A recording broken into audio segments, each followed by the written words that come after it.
قيل في الإسلام إن الإصلاح بين الناس عبادة عظيمة يحبها الله سبحانه وتعالى. هذا ما نقوم به، وهذا كل واحد منكم بيقدر يقوم فيه حول بيته، بمجتمعه، بالبيئة اللي عايش فيها. وهذا اللي شيء رح نحاول نعمله اليوم بالقصة اللي من مصر، وهي قصة خلاف بين زوج وزوجة. بدنا نستقبل السيد محمد.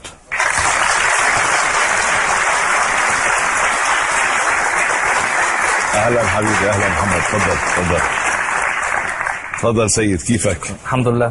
قصة السيد مع زوجته في خلاف مش جوهري، ولكن خلاف نشأ من هذا الوضع اللي عم بيحكينا عنه. يعني محمد كان عم يشتغل وماشي الامور، اخذ بيت وعنده زوجي وعنده صبي وبنت، عنده يوسف وجانا. يوسف عمره 4 سنين، جانا 3 سنين، وكانوا عايشين مع أحلاهم، ما في أي مشاكل. ولكن ضيق الأحوال جعل من يوسف أنه يتأخر شوي في سداد الأجار، في الإنفاق على البيت. يعني صارت يده قصيرة شوي. ظاهر زوجته السيدة سحر تحملت قد ما فيها، بالأخير ما عاد فيها، أخذت الأولاد وذهبت إلى منزل والدتها، مش هيك؟ ايوه. بقى صار لكم الآن سنة سنة إن شاء الله منفصلين. وسحر طلبت الطلاق. طيب السبب هو فقط لأنه مش قادر تصرف على البيت ولا في أسباب؟ لا، هو عامة تكاليف الإيجار، يعني احنا عندنا في المنصورة تكاليف الإيجار من 1200 حد أقصى، حد أدنى 800 900، غير الأكل والشرب، غير مصاريف العيال، ابني وبنتي، وغير المدارس والكهرباء والمية وخلافه. فأصبح اللي أنا لو احنا حسبناها صرت مكسور. يعني انت مكسور. يعني يا دوبك انت عندك مرتب ثابت؟ عندي متغير مش ثابت، في وسط مش ثابت. حسب الشغل شغال بالانتاج. يعني يوم ما بتعب ببقى قاعد في البيت، مفيش محسوب لي، مفيش مصاريف. غير ان ايجار 1200 جنيه 1200 جنيه. انا يوم ما يطلع لي 800، لو بشتغل اوفر تايم مثلا ممكن اتحصل على 1200 1500. نعم. ده بس ايجار، ما بالك بقى الاكل والشرب والمعيشه مصروف الاولاد غير البامبرز وغير كده وكده. بعد ما حكيت بالطبيب ده غير الطبيب وغير الحياه المعيشيه، يعني تكاليفها صعبه، غير الغلاء اللي احنا عايشين فيه اصلا. شو اللي حصل؟ هي سحر ما عاد تتحمل. هو حلو، بس يعني بدات الحياه بقى لما يعني بدات الديون تكتر، بدات تستلف واقترض. يعني زادت الدين زاد اكتر. يعني بقى في اقتراض، واقترض بقى اسد في القرض ولا اكل ولا ادفع ايجار، بقى الحمل زياده عن اللزوم. صحيح. في الفتره اللي احنا عايشين فيها، وما كنتش انا بقى بسد فيها، فاضطريت بقى مثلا اللي انا مثلا ابيع السفره، ابتديت ببيع السفره. تعيب بيع العفش يعني. ابيع في العفش. هعمل ايه؟ ما انا عشان اكل عيالي وكذا واسد قروض لازم القرض ليه ميعاد، لو ما سددش ممكن نصبر على شهر، بعد كده ممكن يضطر اللي هو يتقاضى او يلجأ للقضاء. يبقى صعبه بقى.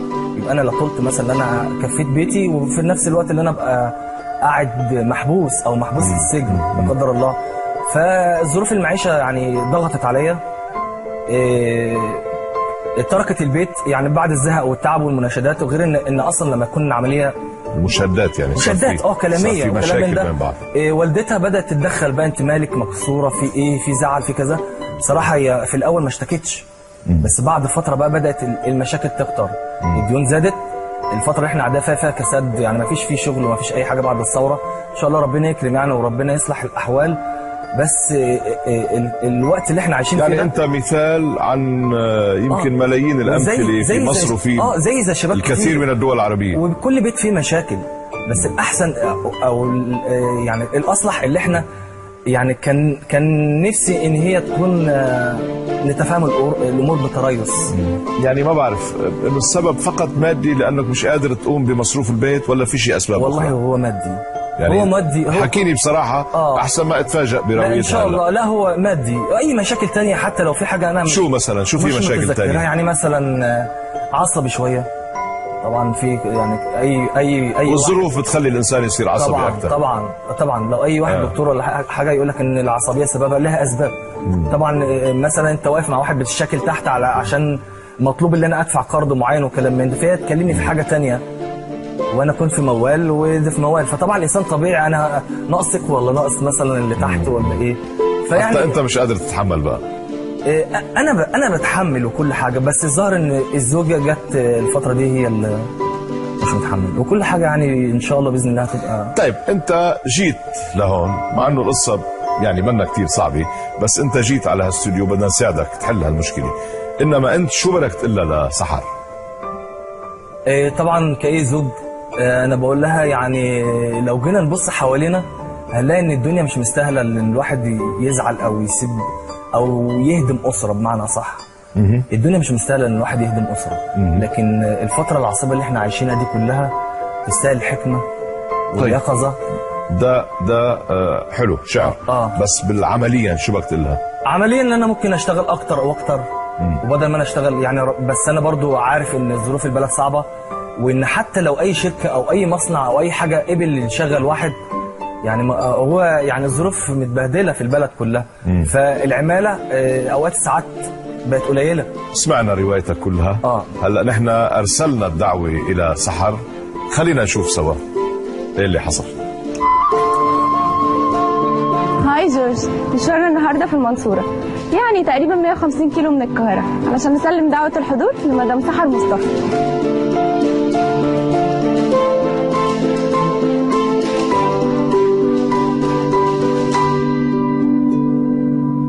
جورج، احنا كده فاضل لنا 48 كيلو على المنصوره.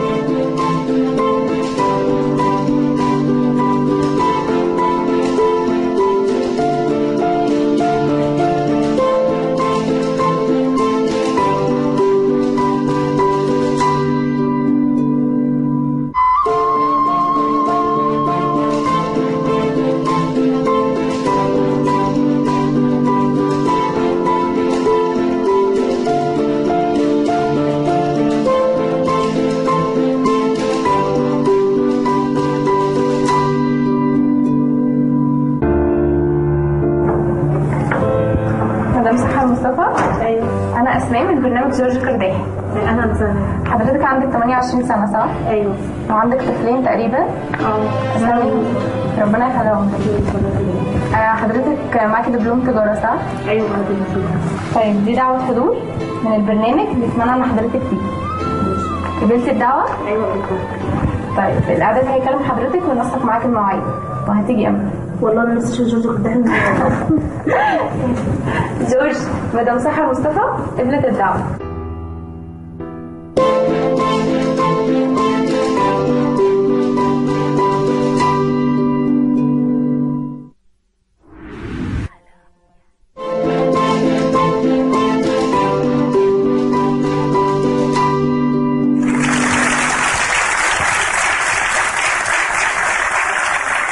يعني مش سهل المشوار من القاهرة إلى المنصورة، ساعة ونص. ده 150 كيلو، 150 كيلو على البسكليت. الله يعين ساعات البريد. على كل حال سحر وافقت وصارت بالخارج منتظرة إشارة منا. راح بختصر الموضوع انه الاخ سيد هو زوجة لسحر، ولكن منفصلين صار لهم سنة.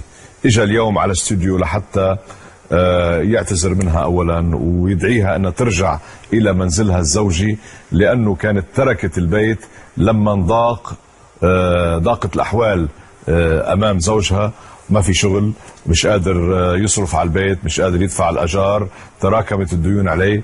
اذا هي راحت لعند امها، لانه امها قالت لها تفضلي تعي نقدر نعيش سوا بالمعاش اللي تاخذه الام بعد وفاة زوجها. على كل حال بدنا نتابع كل الرواية. هلا سمعنا النص، بدنا نسمع النصف الآخر بعد ما نستقبل سحر. تفضلي.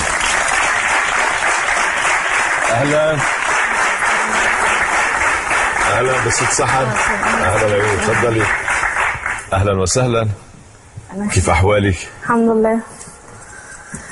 لما سلموك الدعوة كنت محجبة؟ بس كان الحجاب اسود يمكن. كان اسود. هلا حاططيه فاتح. يا اهلا وسهلا فيكي. ان شاء الله يخليك. انت مين عايشه بالبيت هناك؟ عايشه في المنصوره. في المنصورة مع مين؟ مع والدتي. مع والدتك. وكيف الأولاد؟ قالوا لي عندك ولد وبنت، يوسف جنى وجنى. ويوسف. الله يخليهم. ماشي حالهم؟ ماشي أمورهم؟ الحمد لله. مالك هيك مثل كأنك خايفة ولا مستغربة؟ مستغرب ليه؟ عشان شفت حضرتك بس. سحر، يعني شو بدي اقول لك، مش انا اللي دعوتك الحقيقه. انا البرنامج هذا برنامجي، بس انا وسيط بهالبرنامج. يعني وسيط خير. بيجي شخص هو بوجه دعوه من خلالي انا الى شخص اخر، مثل ما حصل. يعني في شخص اجى قال لي والله تدعي لي مدام سحر لانه بدي احكي معاها.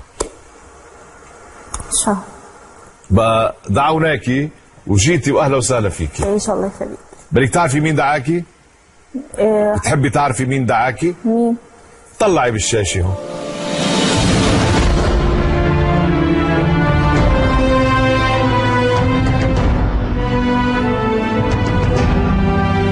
عرفتي؟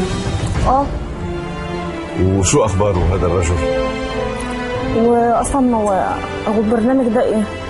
البرنامج هذا اسمه المسامح كريم. البرنامج يعني في مسعى خير، في بسيطة، ما في شيء بيجبرك. سحر لحظة ولو هيك بيمشوا ولو. ما كنتش اعرف اللي يحصل كده. انت جاي لعندي، شو بدك فيه انت؟ تعي عادي، وشفتي صورته مسكر الصورة عادي. ولو ما كنتش اعرف اللي يحصل كده بقى. انا ما اعرفش هو برنامج ايه. عادي تقلي شو البرنامج. تفضلي استريحي. ولو كنت جاي مبتسمة. وهذا البرنامج اسمه المسامح كريم. يعني في ناس بيكون عندهم مشاكل بين بعض، بيلجأوا لعندي لحتى أنا حاول، انتبه، حتى أحاول إنه حل المشاكل. مش معناتها بحل المشاكل، يعني بتتوقف على الشخص. إذا كان المشكل عويص كبير ما فينا نحله، بس إذا مشكل تافه ممكن نحله. لا مش عايزة أتكلم حاجة. تقلك شو، هو بعت لك رسالة، راح بقرا لك إياها الرسالة، اسمعيها وبعدين بتحكي. بيقول لك: زوجتي الحبيبة وأم أولادي سحر، تعرفين يا سحر أن العين بصيرة واليد قصيرة، وأنني كنت أتعب كثيرا كي أحاول أن أجعلك سعيدة معي أنت والأولاد، لكنك تعرفين كذلك أنني لم أحب غيرك، وأنني أبذل ما في وسعي حتى أسعدك وأسعد طفلينا يوسف وجنى. ولذلك دعيني أقول لك أنني مصدوم من تركك للمنزل، ومن أنك تحملت كثيرا، ثم الآن لم تعودي قادرة على المزيد من التحمل، وسأحاول قدر استطاعتي أن أعوضك. يا سحر، لعلك تذكرين مصيف جمصة وأيامنا الجميلة هناك، وتعرفين أنني رغم كل شيء فأمك هي أمي، أشيلها على رأسي وهي تعرف ذلك أيضا، ولذلك أنا أعتذر لك ولها، ودعينا نرجع للعيش سويا ونجعل أبناءنا في حضننا دون حاجة للبكاء حين يسأل يوسف عني ولا تعرفين بماذا تجيبين. لقد دعوتك إلى هذا البرنامج حتى أعتذر منك وأطلب منك أن نرجع إلى بعضنا عائلة واحدة، فسامحيني، والمسامح كريم. سنة لكم منفصلين عن بعض، تركت البيت. هو يقول أنه تركت البيت لأنه مش قادر تتحملي، وهو مش قادر يصرف على البيت، وما في شغل، ما في شغل، وفي وضع صعب كان بالبلد كله، مش بس على زوجي. لا بس أنا تحملت كتير. بس في شيء أنا سألته ليك، أنا عادل. أنا سألته، قلت له: هل في شيء غير المادي؟ قال لا، أنا عصبي شوي. يبدو أنه في شيء، خبريني إياه. عصبي جدا. إيه السبب؟ ضربك شيء؟ لا، هو يعني بيتعصب جدا من أقل حاجة، حتى لو إيه، يعني لو كلمة صغيرة كده اتعصب عليه. نعم. بتعرفي ظروف البلد كيف. انت ما بتتحملي انت يعني. هل لا انا اتحملت انت كتير. رايقه؟ انت رايقه، مش يبدو عليك انك رايقه. رايقه انت رايقه وبتفكري يعني، مش بتاخدي الامور بسرعه بهيك هيجان وهذا. لا ما باخدش الامور بصعوبه، باخدها برويه. طيب تحملتيه بس بالاول؟ اتحملت كتير. تحملتي شو تحملتي مثلا؟ كتير يعني، ما كانش بيصرف، ما كانش يجيب لنا هدوم. طيب ما كانش كان كده. طيب كان معه فلوس مش عم يصرف؟ لا هو كان بيبقى يقول لي ما فيش شغل وما فيش مش عارفه ايه، بس الواحد بيتحمل كتير برضه. تعتقدي انت بهيك ظروف مش لازم الزوجه توقف جنب زوجها؟ يعني معلش وقفت كتير. وقفتي. طيب كنت مقدره انت هالظروف المرأة فيها مصر؟ يعني كل الشباب اللي مثله بتصور عانوا نفس المعاناة. البلد ما عادش فيها شغل، يعني البلد مرقت بثورة وكل شيء تعطل والأشغال وقفت، وهو يعني رجل حتى مش موظف، يعني هو بيشتغل باليوم، مش عنده معاش ثابت. فكرتي بهالشيء؟ فكرت كتير، بس انا استحملت كتير. انا بقالي 11 سنه على هذا الوضع. طيب بتفكري بالاولاد مثلا كيف حيتربوا، كيف حيكبروا؟ يوسف مين حيصرف عليه؟ جنى مين حيصرف عليها؟ مين حيعلمهم؟ مين حيكبرهم؟ فكرتي بشيء؟ انت بتشتغلي شيء؟ لا. فتشتي؟ جربتي تشتغلي؟ ما جربتي. يا سيد بدي اسمعك هلأني، طالما صرتوا هون وام يوسف صارت موجوده هون، بدي اسمعك تقول لك كلمتين الكم زمان ما حكيتوا مع بعض. سمع صوتك بالاول. انا بقول مش لها عايزة يعني أسمع ان الامور مش كلها عايزة ممكن اسمع تتحل. صوته. ابدا. خليني انا اسمعه، لانه خلينا نسمع، لانه خلي يقول شيء، انا بدي اساله شيء. خليني. مش هينفع كده. ايه الا لتشوف.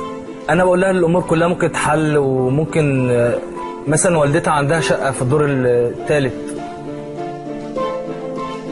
يعني ممكن نوفر من الايجار اللي احنا بندفعه بره. انا دلوقتي اصلا يعني انا عايش عند والدتي دلوقتي، والدتي متوفيه بس عايش في الشقه بتاعتهم. تركت الشقه انت؟ تركتها خلاص، يعني انا تركتها وقاعد فتحت شقه والدتي الله يرحمها وقعد فيها. ما عادش عنده يدفع اجار، ترك الشقه. فهي والدتها عندها شقه في الدور هي صغيره بس حلوه يعني، في الدور الثالث فوقهم.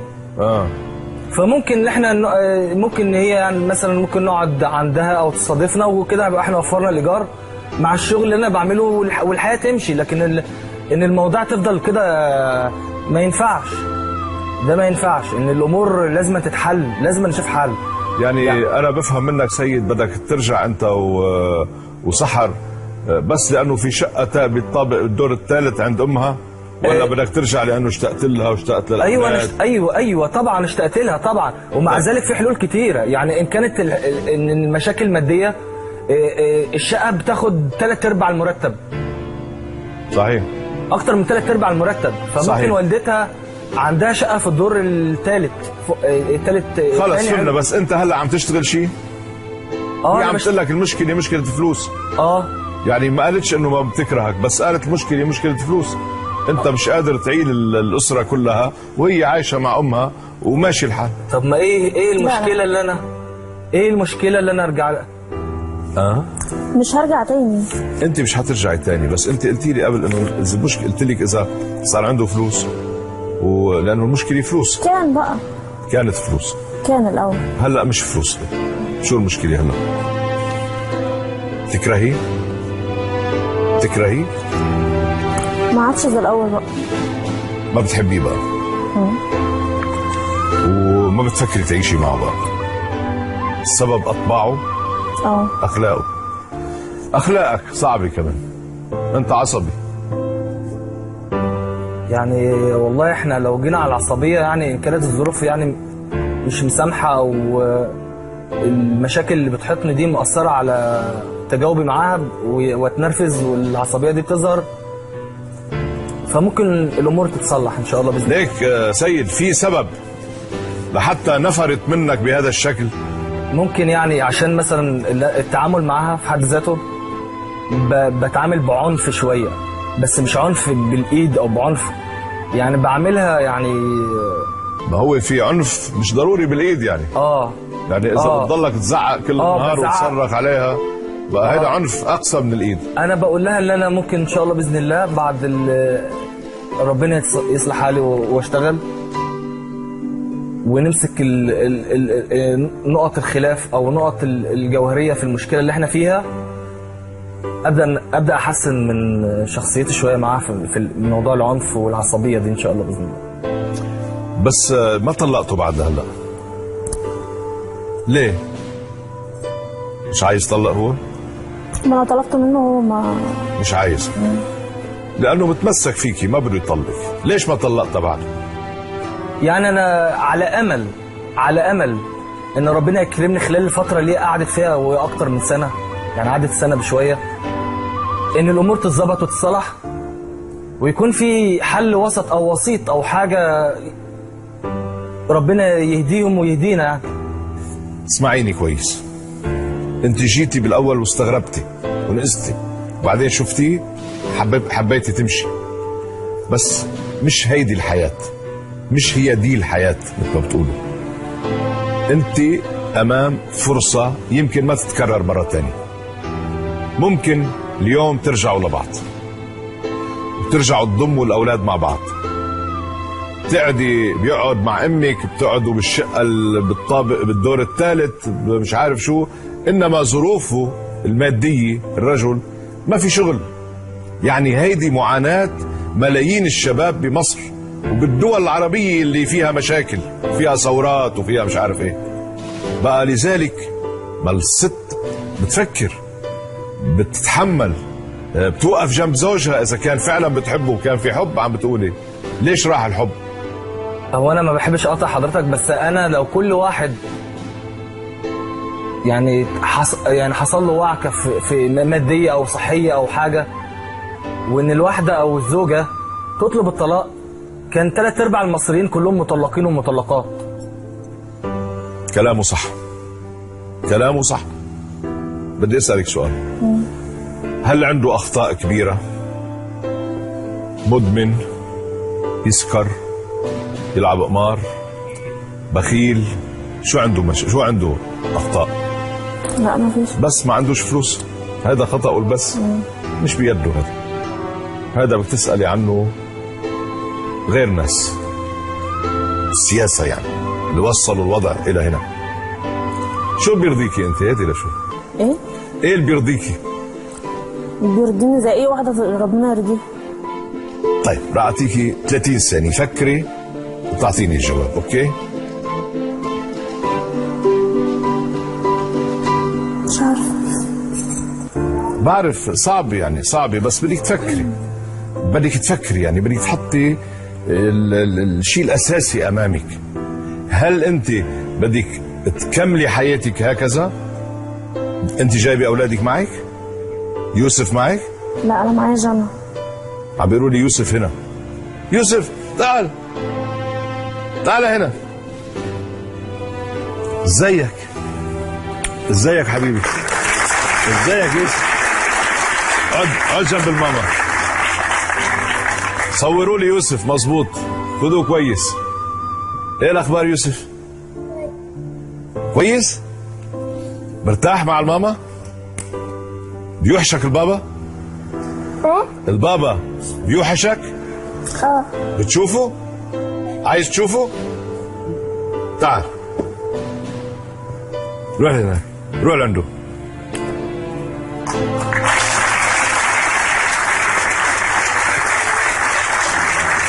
اقعد معه.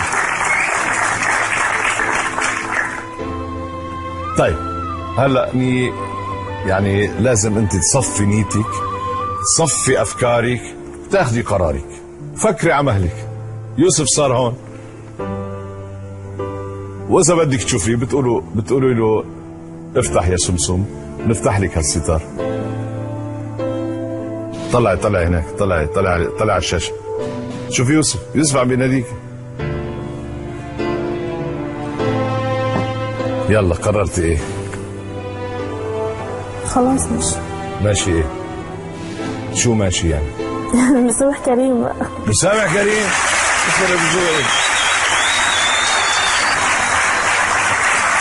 بيغير عليكي معلنا هو؟ ايه؟ بيغير عليكي؟ لا. ما بيغير؟ يخرب ذوقك. تعال.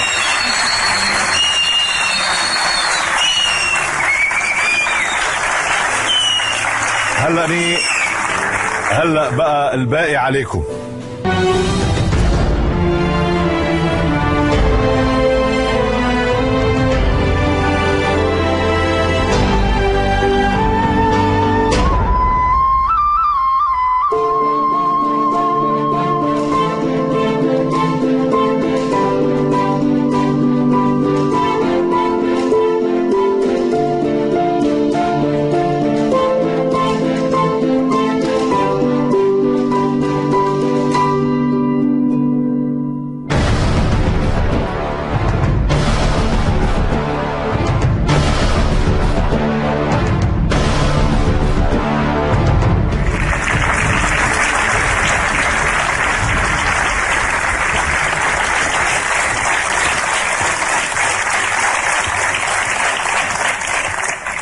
قال الإمام أبو الحسن علي بن بابويه إن الله أحب الكذب في الإصلاح وأبغض الصدق في الإفساد.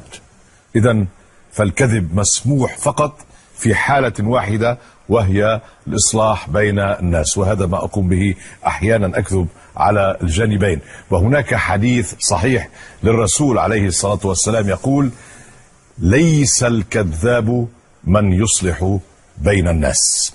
الحلقة أو القصة اللي أمامنا الآن هي قصة من سوريا بين خالة وابن أختها. راح منشوف وراح منحاول نحلها. نستقبل بالأول نسيبة آغا.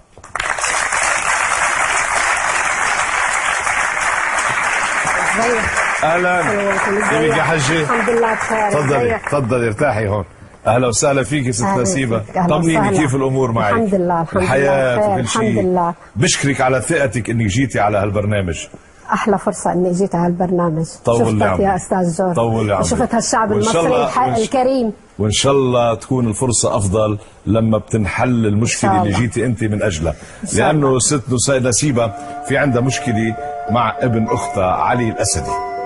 المشكله بدات لما وصلوا على مصر، لانه هن اجوا من سوريا بعد ما بدات الاحداث المشؤومه في سوريا. اجوا على مصر، اجوا سوا.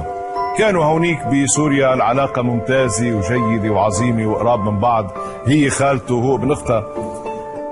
بقى لما اجوا على مصر قعدوا بشقه واحده. دفعت هي، بدات تدفع باقساط الشقه، انما الرجل يمكن ما لقى شغل، يمكن ما كان معه فلوس، بس عنده ولدين صبيين. ما عاد يدفع، ما دفع معها بالشقه. زعلت وصار في مشاد بينه وبينه، وقامت قالت له تفضل اطلع من الشقه. يعني بقدر اقول انها طردته من الشقه. راح، وإلى المسألة أكثر من 2.5 سنين ما عندها خبر عنه، ما بتعرف وين صار علي وأولاده.